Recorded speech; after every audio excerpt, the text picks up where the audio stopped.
Die Erstürmung Frankfurts durch die Hessen am 2. Dezember 1792 von Maximilian Joseph Karl von Ditfurth.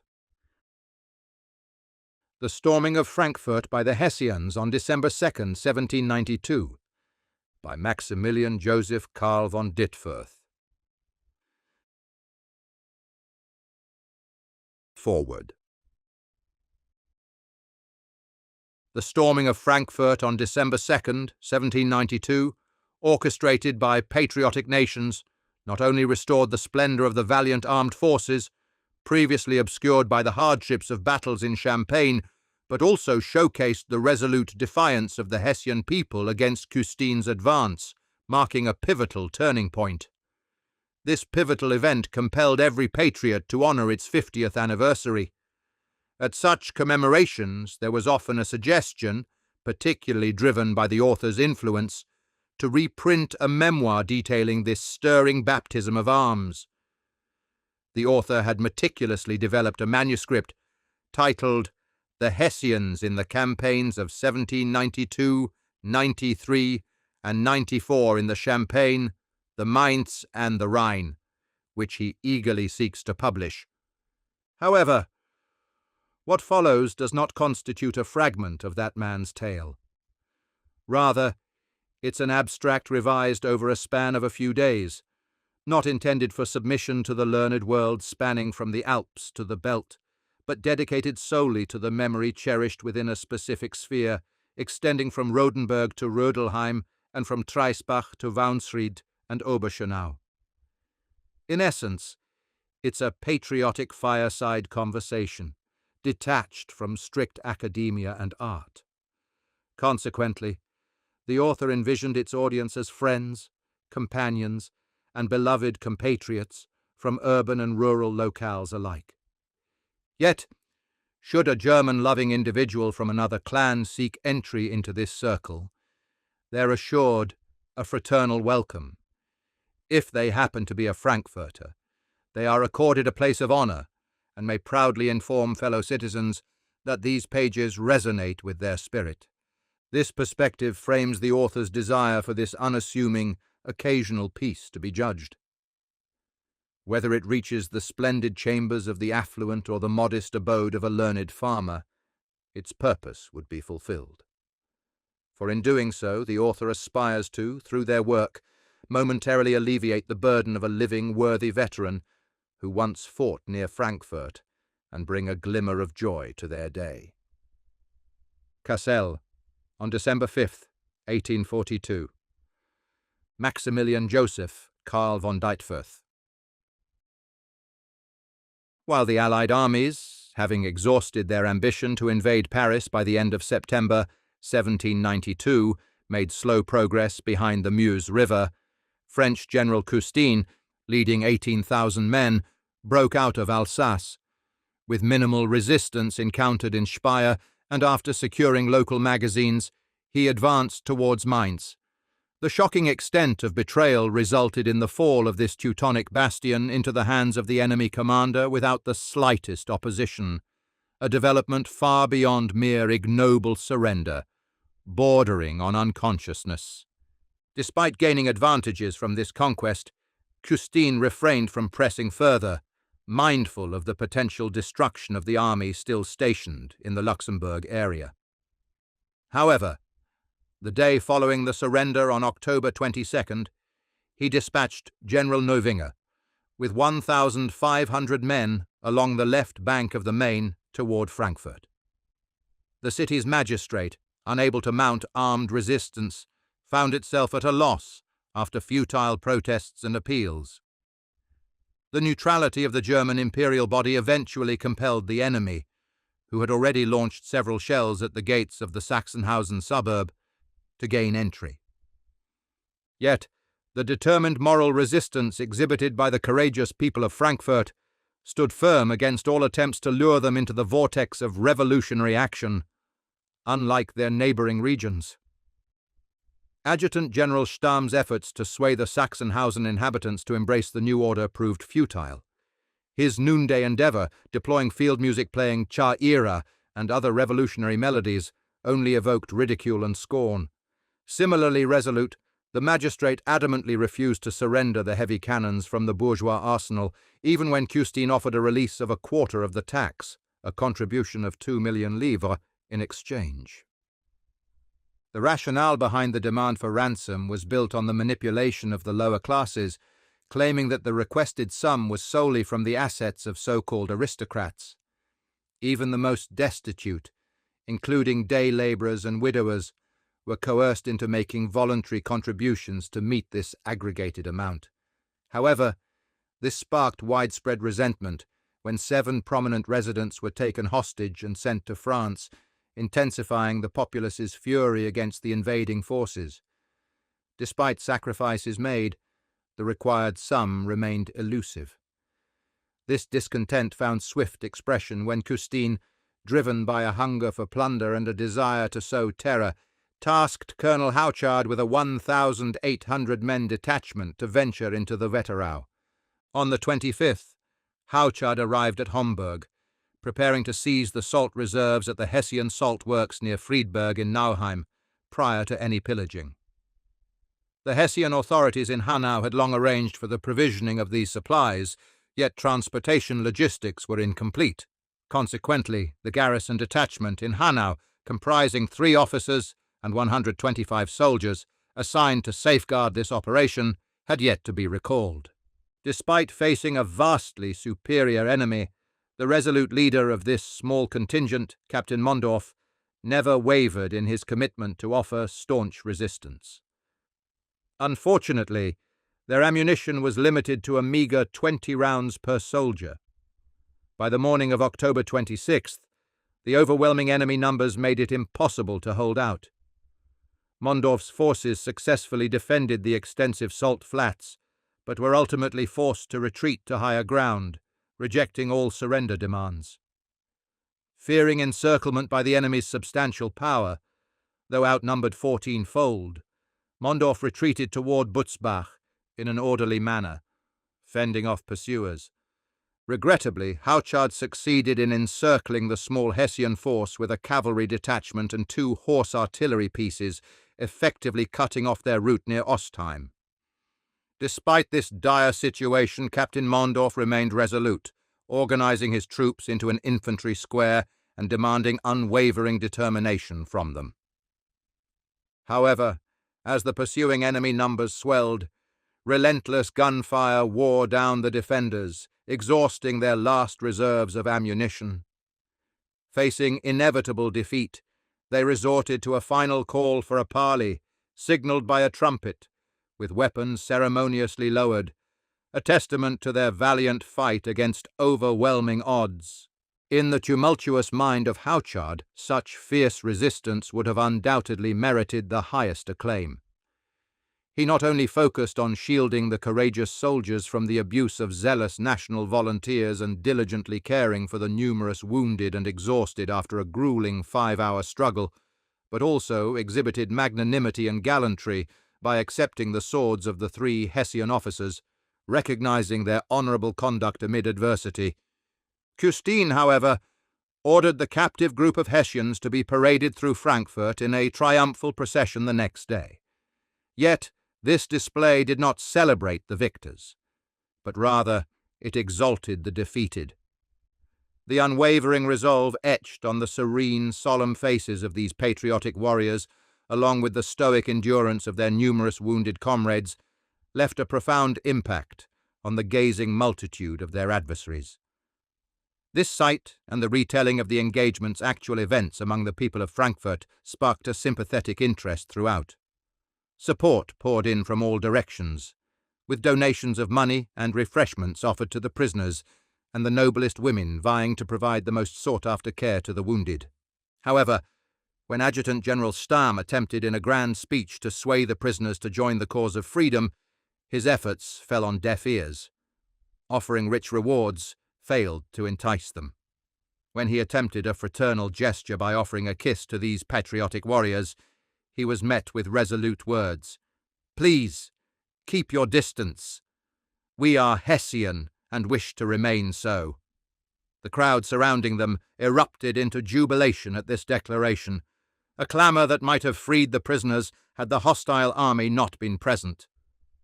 Moreover, the dignified and proud stance of these patriotic Hessian officers presented before Custine not only prevented their harm, but also convinced him to permit their return to Hanau. In fact, it's possible that Nauheim's resistance dissuaded the enemy general from launching an attack on Hanau. Custine speculated that if such a small contingent displayed such stubborn resistance in open terrain, the prospect of facing them behind fortified walls and ditches would present an even greater challenge, potentially overshadowing his entire operation.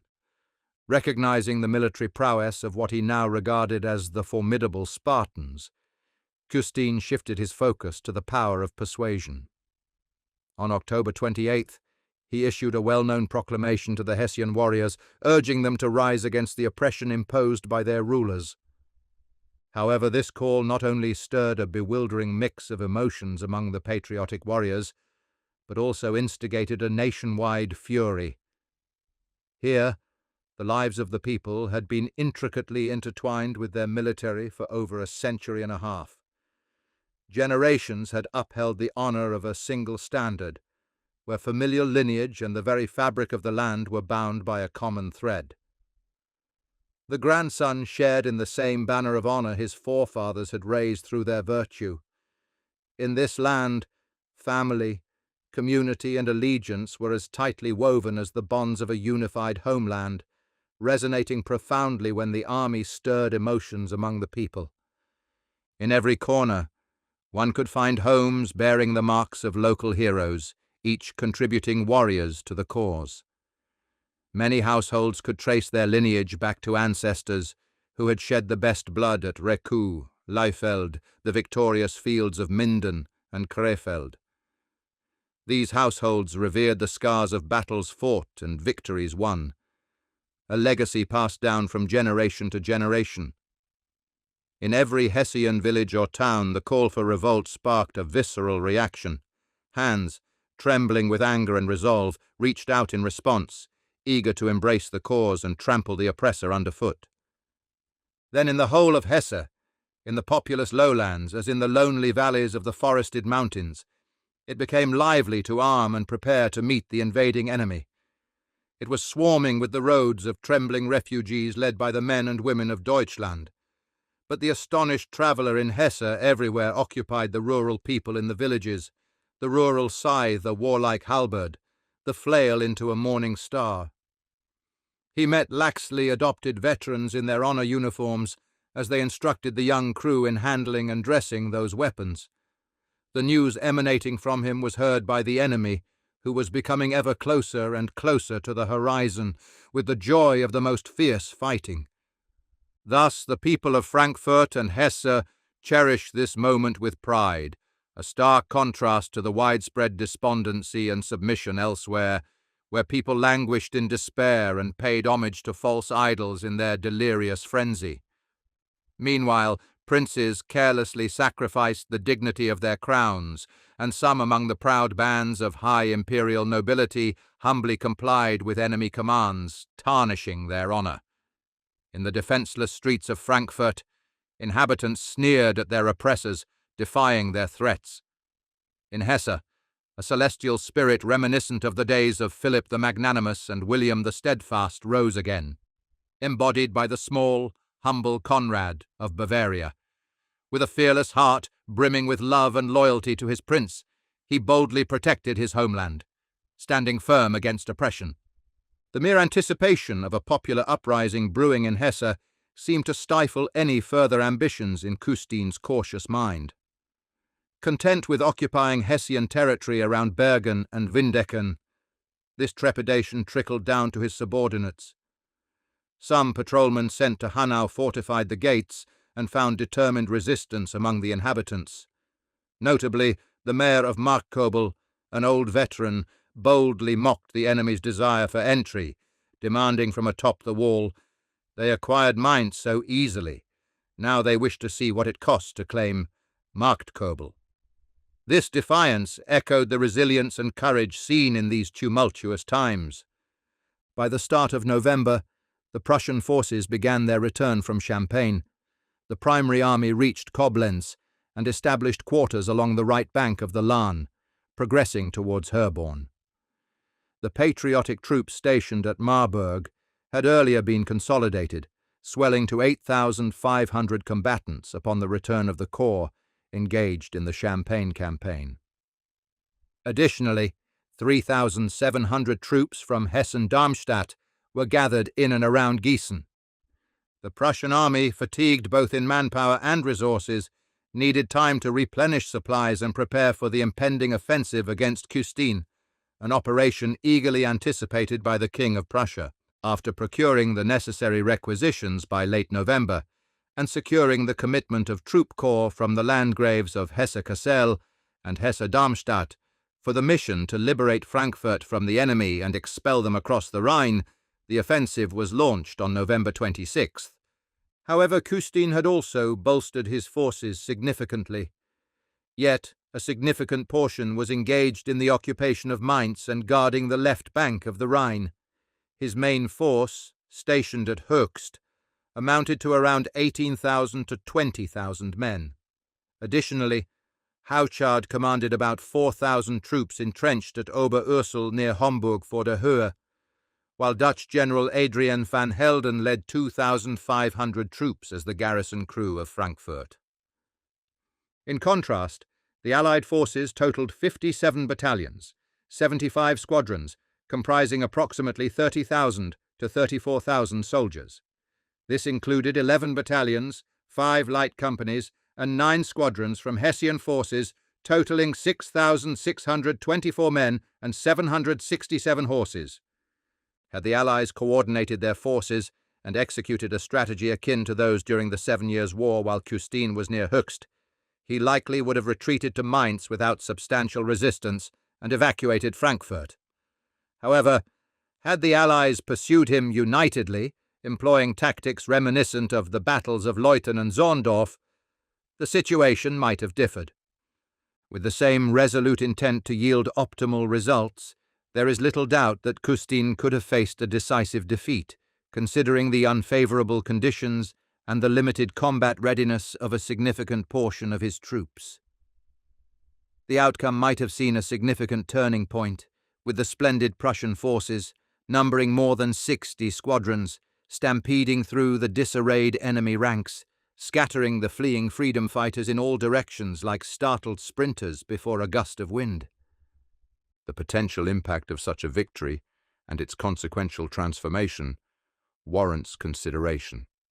Regrettably, the tide turned when the Hessian Corps received reinforcement from 5 battalions, totaling 15 squadrons of Prussian troops. These forces, commanded by Lieutenant General von Kalkreuth, were tasked to advance through Gießen, Butzbach, and Friedberg toward Bergen. Simultaneously, the main Prussian army, divided into various columns and side corps, moved from Montabaur to Gamberg, targeting Homburg and the enemy's position at Oberursel. The Hessian Corps departed Marburg on November 25th, reaching Gießen on the 26th, and subsequently joining forces with Lieutenant General von Hellborn's detachment. Kalkreuth's forces camped at Butzbach on the night of the 27th and at Friedberg on the 28th.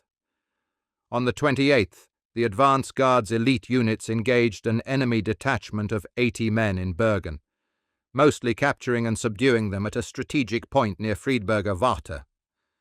By noon on that day, Prussian Colonel von Pellet formally demanded General van Helden's withdrawal from Frankfurt. While this demand did not yield the desired outcome, it reignited courage and patriotic fervour among the townspeople. Colonel von Pellet was cheered on by the populace as he made his way to the commandant's quarters.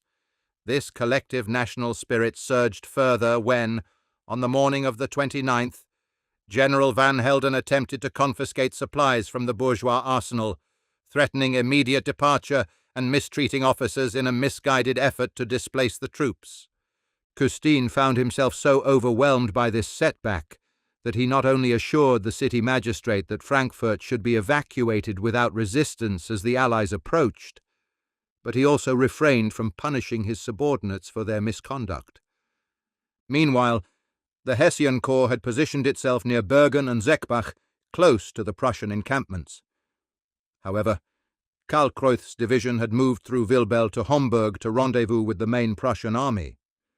Consequently, a formidable force of 26 battalions, 44 squadrons and 40 guns assembled in front of Oberursel, facing General Houchard's meagre defence comprising only 2 battalions and 4 squadrons, entrenched in a manner deemed insignificant before Oberursel. Yet the Duke of Brunswick, despite the readiness to attack shown by the Prussian army, ordered a postponement until the following day, utilising a corps led by the Prince of Hohenlohe positioned on the left flank.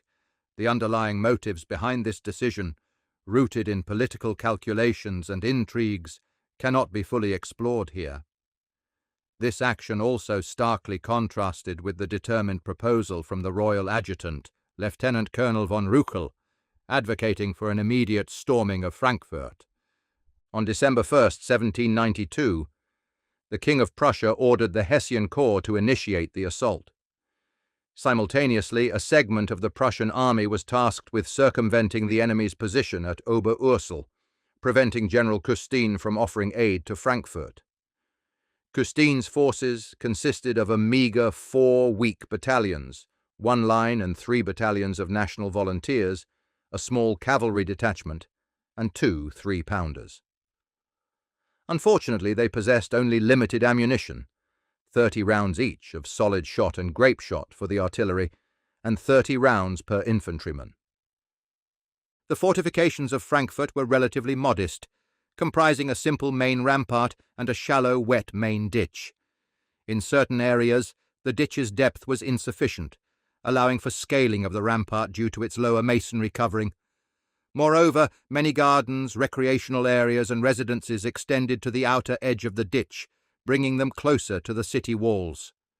Lieutenant Colonel von Ruchel, in devising the attack strategy, anticipated cooperation from inside the city. He believed that the gates would be opened as they approached, relying on presumed agreements for entry. The planned assault strategy involved a coordinated effort with several columns on the night of December 2nd. One column, consisting of the 1st Battalion von Kospoth and the Hessen Darmstadt Chevalier Regiment, aimed to stage a feigned attack on Sachsenhausen by crossing the Main near Rumpenheim. Simultaneously, the 2nd Battalion von Kospoth intended to covertly navigate the Main in concealed vessels, landing below the main bridge at the Metzger-Tor, aiming to penetrate the city through the All Saints' Tor. Under Major General von Hanstein's command, the 3rd column was to attack the Allerheiligen or Hanauer Tor. This group included the Light Battalion Lenz, Grenadier Battalion von Eschwege, Leib Regiment, 2nd Battalion Guard, Hessian Hussars Regiment, and a division of Prussian dragoons assembled at Bornheim. The 4th column, led by Major General von Wurmb, targeted the Friedberger or New Tor. This force comprised the Jäger Battalion, a company of volunteer land Jägers, Grenadier Battalion Prince von Hesse-Philippsthal, Guard Grenadier Regiment, 1st Battalion Guard, a Prussian heavy artillery battery, Garde du Corps Squadron, and the Carabinier Regiment, assembled at the Friedberger Warte. All columns were scheduled to launch their attacks precisely at 7 a.m. on December 2nd. In case any gates were found closed, artillery was prepared to breach them. Carpenters carried planks to bridge drawbridges, enabling infantry to advance swiftly, converging at the Rossmarkt. However, a dense morning mist veiled the towers and walls of Frankfurt, allowing the attack columns to approach almost unnoticed, as if the enemy had not sensed their approach. This delay might not have been detrimental had the attack not been further delayed by the late arrival of the King of Prussia. The king, accompanied by the Duke of Brunswick and a splendid retinue, arrived at 8 o'clock near Bergener Warte, amidst a dazzling winter landscape illuminated by the morning sun. While the scene might have appeared magnificent to courtiers, the patriotic warriors in arms eagerly awaited the battle signal. As the mist lifted, revealing the enemy's weapons glinting in the sunlight, it became apparent that the foe anticipated the attack. Around 9:30, as the cathedral bells tolled for Sunday service, the order to advance was given. However, the Duke of Brunswick abruptly ordered the columns to halt. Angrily, Lieutenant Colonel von Ruckel approached the king, respectfully but firmly expressing his intent to ensure the assault's success. He implored the Majesty to prevent any further interference. This intervention yielded results, and the column resumed its march. But precious hours had elapsed unused. As the fourth column approached the Friedberger Tor, it seemed the assumption of finding the gates open was true. However, just as the Jaegers reached the drawbridge, the enemy guards raised it, raining gunfire from the walls and tower windows upon the assaulting troops. The two Jaeger companies swiftly entered the adjacent gardens after joyfully spotting the lowered drawbridge. Taking cover amidst garden houses, walls, and hedges, they promptly returned fire. However, the enemy's gunfire from the windows proved more lethal.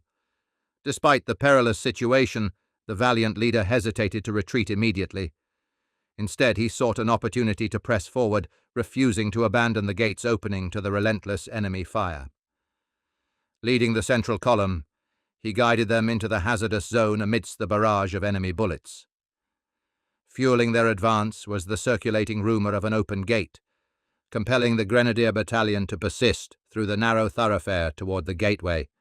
As the roadway here was bordered and confined on both sides by adjoining buildings and high garden walls, the heavy movement of the rear divisions soon gave rise to a fierce crush, causing the groups, over 2,000 men, almost defenceless, to take the full effect the enemy's bullets, especially since it did not take much more for the enemy than to place their rifles on the ramparts of the walls, or to stick them in the loopholes of the tower and to blindly shot from them, and yet to be sure of the hitting the enemy. Under these conditions, the fire, directed by the Grenadier Battalion von Philippsthal and a part of the Guard Grenadier Regiment against the enemies standing on the wall, could not be of considerable effect. The exchange of fire persisted for nearly half an hour, resulting in heavy casualties. Major von Donop, along with Captains von Wolf and von Munchhausen, were fatally wounded. Colonel Prince Karl von Hesse-Philippsthal, Captain von de Cler, and Lieutenant von Rademacher fell to fatal shots, while several other officers sustained severe injuries. More than a sixth of the Grenadier Battalion von Philippsthal suffered casualties. To seek shelter from the relentless enemy fire, the battalion manoeuvred along the roadway akin to the Jaegers, attempting to secure a more protected position. Simultaneously, the Guard Grenadier Regiment was withdrawn behind the 1st Battalion Guard to reorganize, as confusion had inevitably arisen under these intense circumstances. The fallen soldiers obstructed the path of the 1st Battalion Guard, causing some commotion among the troops. In response, the regiment's commander, Colonel von Benning, boomed in his thunderous voice, "Men, stand your ground. The first one who leaves this place, I will run my sword through the body." Following his command, the soldiers stood firm, their rifles aimed, enduring the onslaught of enemy fire, inflicting death and injuries within their ranks. Fortunately, that hostile fire soon decreased, possibly due to a misunderstanding, and eventually dwindled to sporadic shots. Meanwhile, the Prussian heavy batteries and 2 mortars were positioned approximately 1,500 paces from the ramparts on the street's left side, yet they couldn't directly bombard the gate from that angle. Consequently, their cannonade's impact was restricted to lobbing a few bombs and shells into the city, a tactic aimed at potentially rousing the population to offer more effective aid. In addition, after the 1st Battalion Guard had been slightly withdrawn, 2 Hessian battalion guns under Lieutenant von Rieper positioned themselves on the army road directly facing the gateway. These guns initiated a fierce but, unfortunately, almost ineffective barrage against the drawbridge, resulting in significant losses among their operating crew. As the enemy soldiers became more active again, the gun crews had to be replenished multiple times. Almost simultaneously with the Friedberger Tor assault, the 3rd column appeared before the Allerheiligentor, finding it closed. While this battle persisted, significant events unfolded within the city. General Van Helden had relayed news of the impending attack to General Custine, and reorganized the garrison accordingly. 200 men from Sachsenhausen, 80 soldiers stationed at the main bridge tower, and, as a reserve, 2 companies of lineage groups, the Battalion National Guard, 2 guns, and a cavalry detachment. The remaining garrison was strategically deployed, with approximately 100 men at each gate and 30 to 50 men at each bulwark. The deteriorated state of Frankfurt's defensive structures, partly attributed to the commandant himself, the vulnerability of the occupation, and the hostile sentiments among the populace, left the general with minimal hope for any substantial resistance. The general's indecisiveness and inclination toward inactivity further exacerbated the situation. Even before the Hessian attack commenced, General Van Helden's disposition led him to consider negotiations at the Friedberger Tor, yet his attempt was thwarted by his own people. This sense of unease seemed to spread among pockets of the garrison. Many National Guards stationed on the ramparts fled at the sight of the assaulting columns without engaging in any gunfire. For instance, an officer and 20 men of the Grenadier Company of the 5th Battalion on the Lower Rhine, tasked with defending the Friedberger Tor, held their position steadfastly despite the flight of their fellow guards. They remained resolute even in the face of a gathering of armed peasants, clamouring for the gate to be opened. Amid these actions, General Van Helden's orders sent reinforcements to each of the besieged gates, with a gun and a company of troops assigned to cover them. However, these reinforcements never reached their destinations. As the companies commenced their march, a second group assaulted them, vandalizing the gun wheels before they could reach their intended locations. It seems that as the first Prussian bombs landed in the square, another division of the reserve was present. This coincided with the precise moment when the defense line faltered. Consequently, not just the initial 2 companies, but also the final detachment of the reserve, except for the 2 line companies, swiftly departed, heading toward Bockenheimer Tor. Their actions set a precedent, prompting the Guard and several National Guards positioned on the ramparts to follow suit. Their flight was temporarily delayed due to the citizens' alarm that the Hessians had breached the city and were showing no mercy. General Van Helden, undeterred by the surrounding threats, made his way from Friedberger Tor back to his residence along the line. He even took charge, facing down a detachment at gunpoint to clear the path to the gate. However, the cowardice of the crew and the deplorable conduct of the commandant, influenced by the threats of the surrounding crowd, not only abandoned their post at Friedberger's gate to join the line, but also hesitated to employ the might of the 82nd Line's regiment to secure passage, inadvertently emboldening the unruly crowd to escalate their disruptive actions. At just past 10:30, as the pedestrian drawbridge descended at Friedberger Tor, a section of the French line was on the verge of breaching once more. A group of audacious journeymen seized the guards stationed beneath the gate's arch, disarming them. Meanwhile, a few daring individuals scaled the ropes, wielding hefty blacksmith's hammers to shatter the chains holding the massive drawbridge, sending it crashing down with resounding thunder. The besiegers, longingly awaiting outside Kriegis, had been persistently urging the closure of the drawbridge. As the colossal structure collapsed, a deafening cheer erupted, reverberating among the assembled crowds. In an unprecedented display of fervour, the 1st Battalion of the Guard swiftly cut off access at the very moment of its collapse. Major von Offenbach, Lieutenants von Kochenhausen, von Dürnberg, and Fenrich von Ditfurth led the vanguard into the gateway. 4 battalion companies swiftly surged in amid drumbeats and fervent cries of "Death to Custinus! Let Custinus perish!" Along Friedberger Street, the Guard Grenadier Regiment followed in a tightly formed column on foot.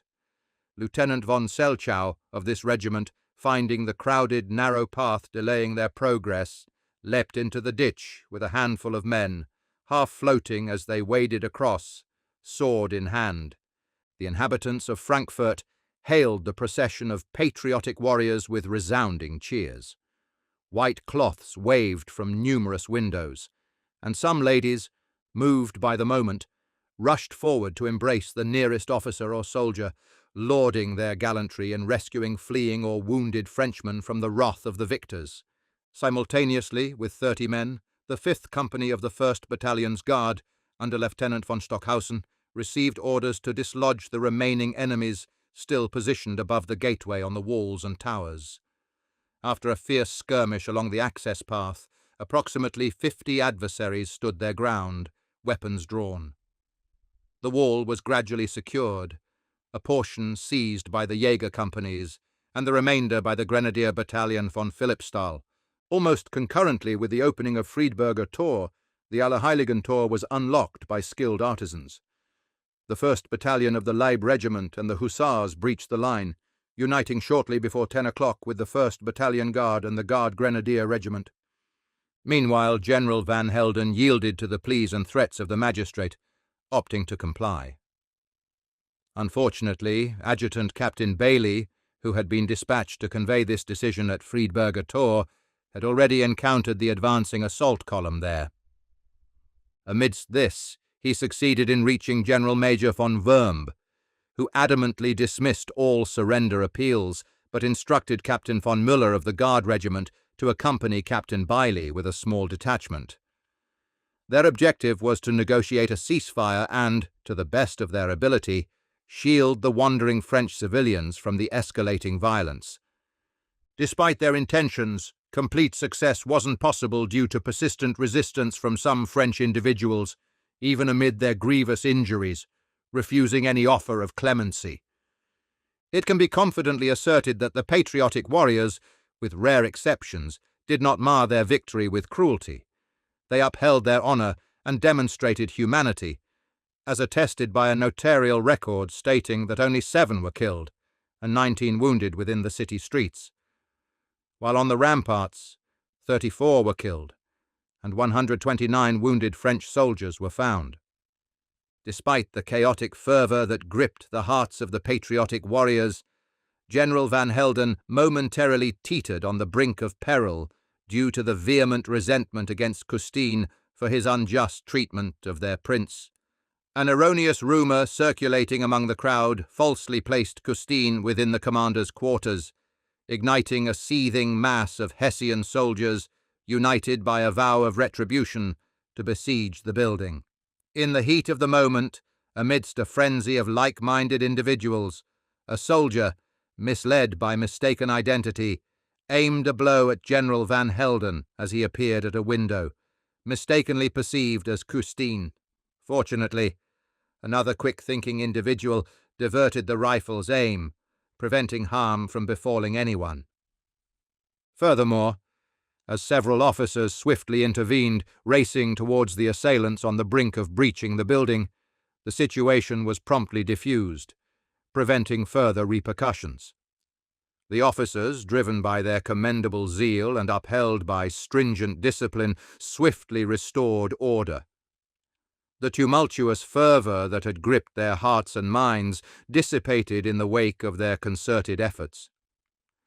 The presence of the King of Prussia, accompanying the columns alongside the Duke of Brunswick on foot, played a pivotal role in calming the storm and contributing significantly to restoring peace and order.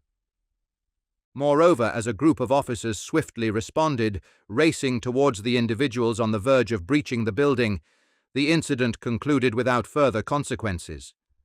Their decisive actions, coupled with unwavering discipline, quickly subdued the volatile situation. The officers' commendable dedication succeeded in dispelling the tumultuous agitation that had seized their minds amidst the storm of emotions. The presence of the King of Prussia, who had marched alongside the columns in the company of the Duke of Brunswick, significantly contributed to restoring order and calming the atmosphere. Following this, they secured the ramparts spanning from the Main to the Bockenheimer and Eschenheimer Tor, strategically placing support units in key squares to fortify the area and maintain stability. A portion of the retreating enemy had fled through the Bockenheimer Tor. Upon General Biesenroth's orders, the Hessian Garde du Corps and Carabiniers, marching with the 4th Column, were directed to pursue this faction of the garrison.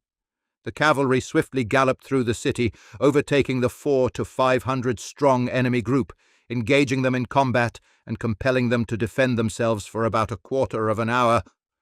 Meanwhile, the 1st Column from Sachsenhausen hadn't reached the Affentor, Monkey's Gate, earlier, as the Allerheiligen Tor, All Saints' Gate, had already been captured. Regrettably, they adhered strictly to the initial orders despite the situation, as those instructions had only stipulated a feigned attack. The 2nd Column's arrival was delayed until 11 o'clock, due to unfavourable winds slowing their progress.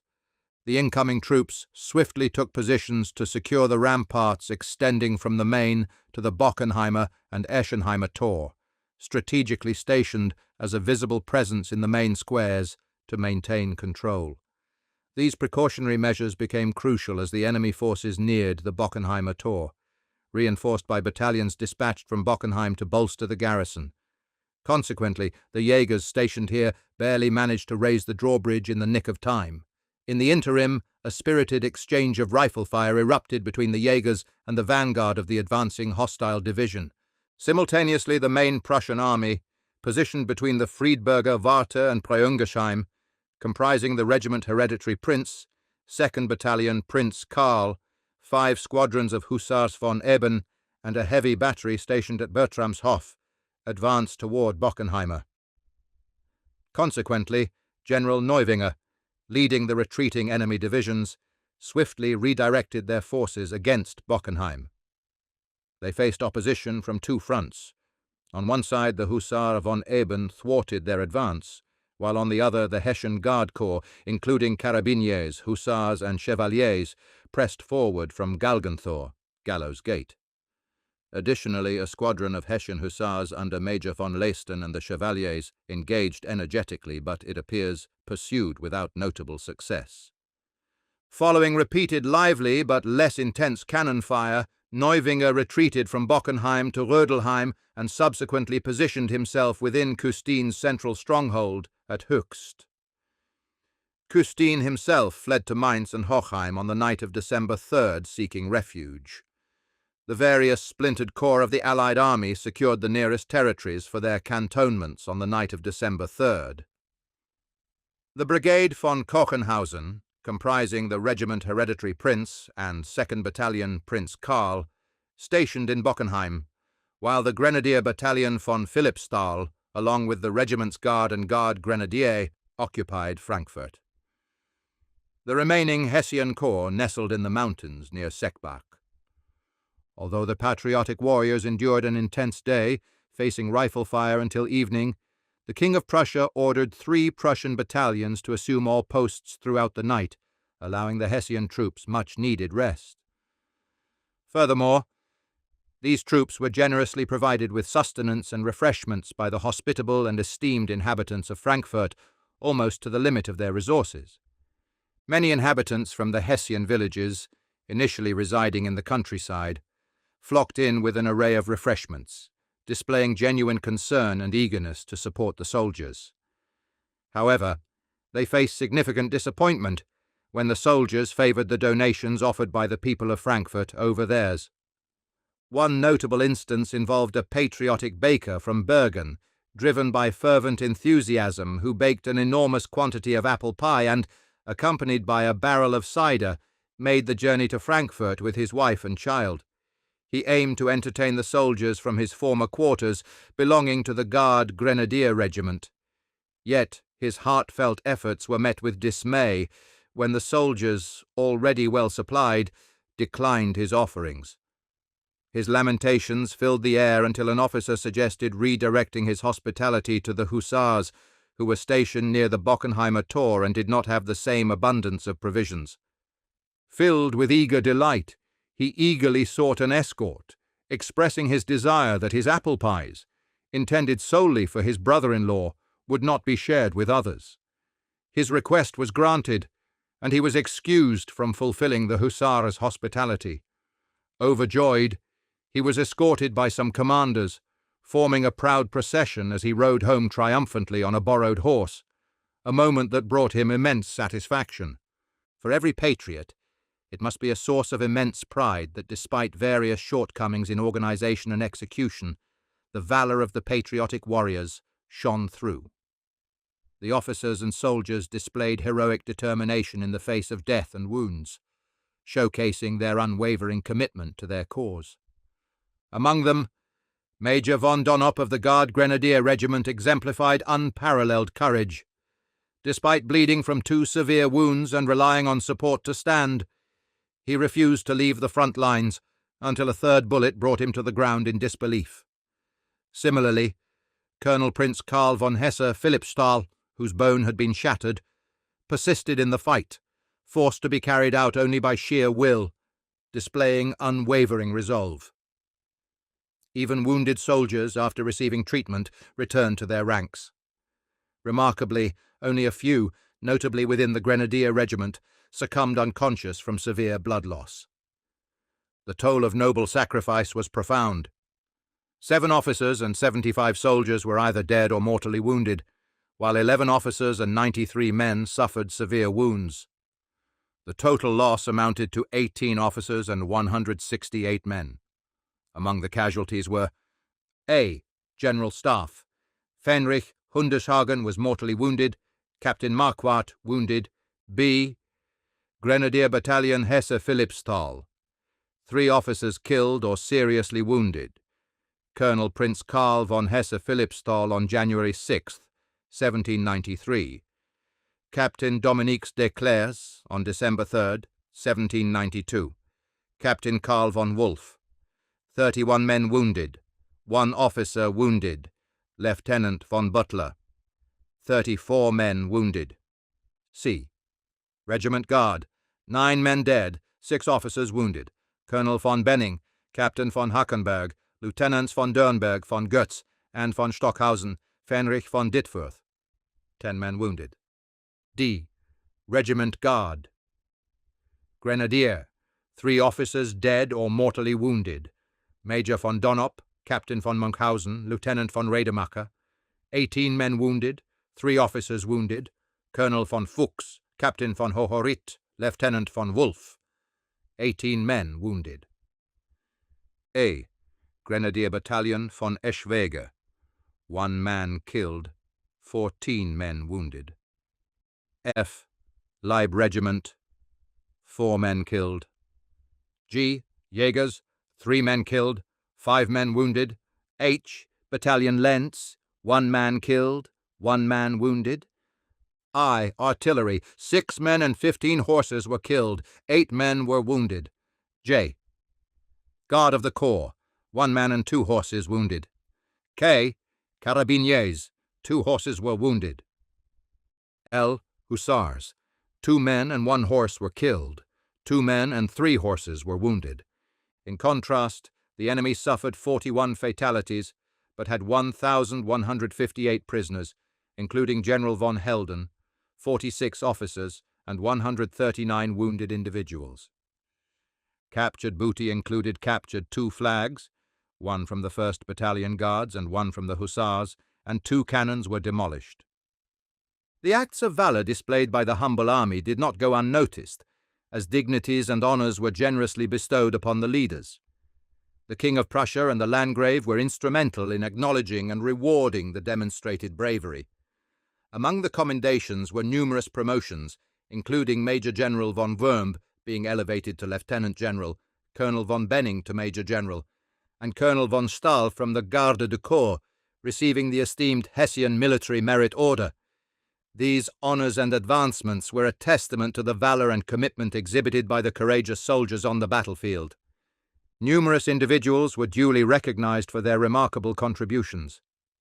General von Dalvik of the Carabiniers, Major von Offenbach of the Regiment Guard, Colonel von Fuchs, and Captain von Hackenberg of the Guard Grenadier Regiment, Lieutenants von Rieper and Engelhard of the Artillery, Prussian Captain von Kleist, and Lieutenants von Trent and von Raeder were among those distinguished. Colonel Prince of Hesse-Philippsthal, Lieutenant General von Biesenroth, and Colonel von Benning of the Regiment Guard received the Prussian Order of the Red Eagle.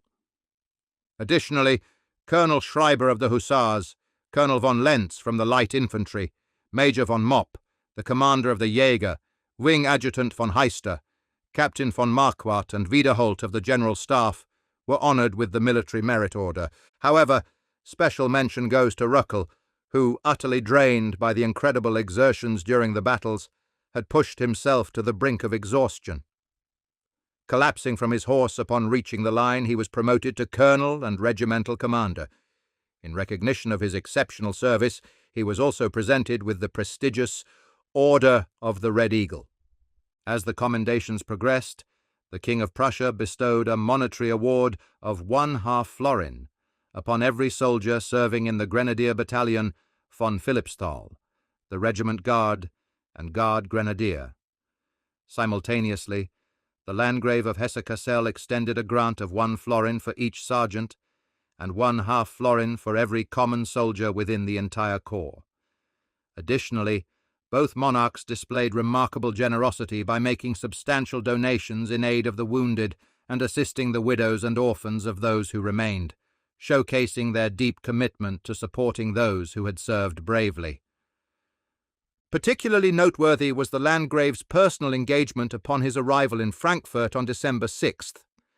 By December 8th, he issued an extraordinary decree expressing profound gratitude for the services rendered by the troops.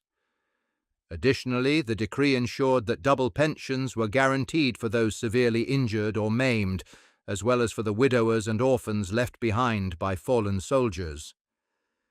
During an army display on December 9th, focusing on the Grenadier Battalion von Philippsthal, the Landgrave of Hesse-Kassel conveyed deep sorrow and shock. Crossing his arms, he expressed profound grief upon learning about the losses, revealing tears in his eyes as he recounted the fate of many warriors whom he had known personally, most of them killed or seriously wounded. He earnestly sought to comprehend the nature of their injuries and pondered the most effective ways to alleviate the hardships faced by the survivors. However, the Landgrave's extensive directives aimed at caring for the wounded were largely fulfilled due to the active support and care extended by the noble inhabitants of Frankfurt. Their widespread interest and unwavering assistance ensured that every need and wish of the soldiers were met to the fullest extent possible. The magistrate not only arranged for the arrival of nuns to the hospice hospital, but also designated a respected caretaker to oversee their needs. A fringe society emerged under the guidance of prominent ladies, dedicated to providing solace to the afflicted. Members passionately competed to offer every comfort to the sufferers, personally attending to their needs and offering the most exquisite refreshments and support. A significant sum was gathered through voluntary contributions, sacrifices by the Church, as well as the proceeds from plays, events, and gatherings. This fund was directed towards supporting the immobile and infirm, as well as assisting the widowers and orphans left behind by the fallen soldiers.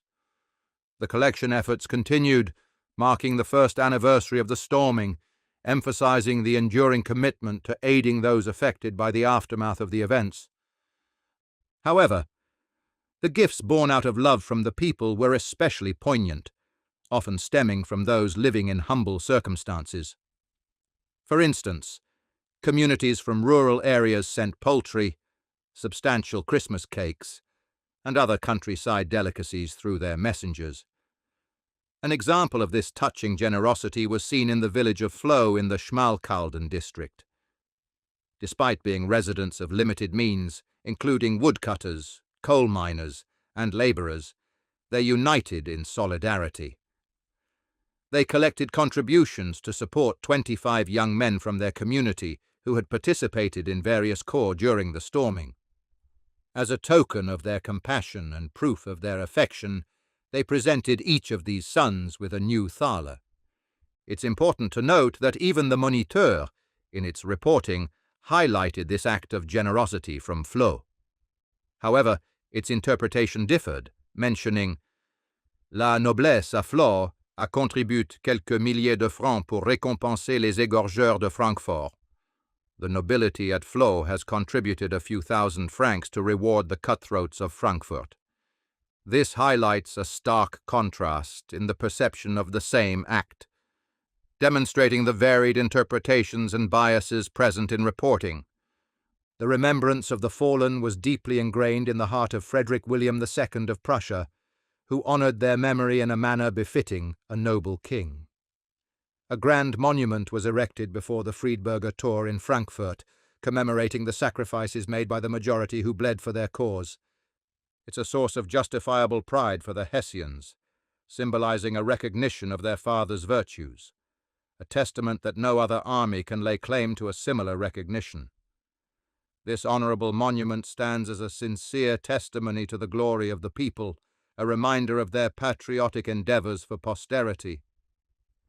Yet, amidst this tribute, a melancholic sorrow prevails, as it stands singularly as the sole monument acknowledging the sacrifices made during the patriotic war effort. Though the native capital might be counted among the most beautiful in the German counties, it lacks the embellishments that could stimulate memories of a glorious past, invigorating hopes for the future. Thus, describing a monument that may inevitably face destruction seems unfitting.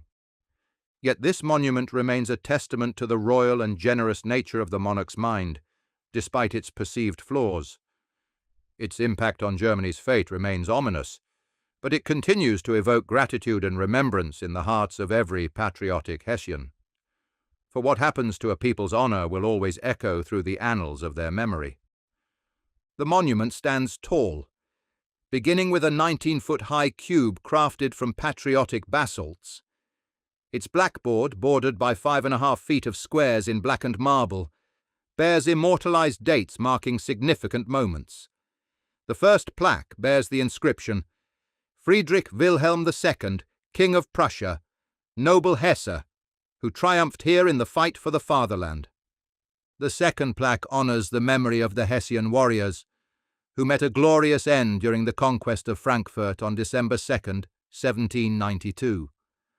Erected as a testament to their courage and unwavering resolve, this memorial was ordered by Frederick William II, King of Prussia, in 1793. Moving to the third plaque, the names of fallen heroes are etched: Colonel Prince Charles of Hesse-Philippsthal, Major C.D. von Donop, Captain C. von Wolf, D. von de Clers, C.W. Munchausen, Lieutenants F.C.G. von Rademacher, von Radehausen, along with non-commissioned officers and common soldiers. Their names stand as enduring tributes to their bravery and sacrifice.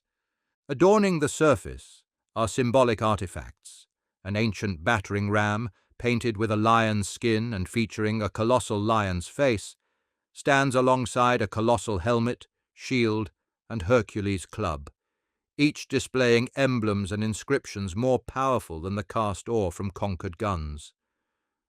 Together, these symbols embody the valour and sacrifice of those remembered by this solemn memorial. It seems we've completed the task at hand, though whether it satisfies our readers remains uncertain. However, before setting aside our pen, there's a cherished wish we can't help but express. Imagine not waiting half a century before witnessing a new era where Hessian forces don't storm Frankfurt's gates with destructive power, but arrive with roaring locomotives wrapped in clouds of steam. In this vision, Germany isn't marked by warfare, but by the threads of railways weaving a tapestry of unity, gratitude, and interconnectedness, forging bonds that enrich love, harmony, and brotherhood across the land. It's a powerful sentiment, the desire for every parent to accompany their son's journey to manhood, to the revered ground where patriotic heroes rest, to stand as solemnly in the downpour of emotions as their forebears did. Even a century hence, may it be said that the spirit of the Hessian people remains unwavering, as their banners and emblems proclaim, courageous and devoted.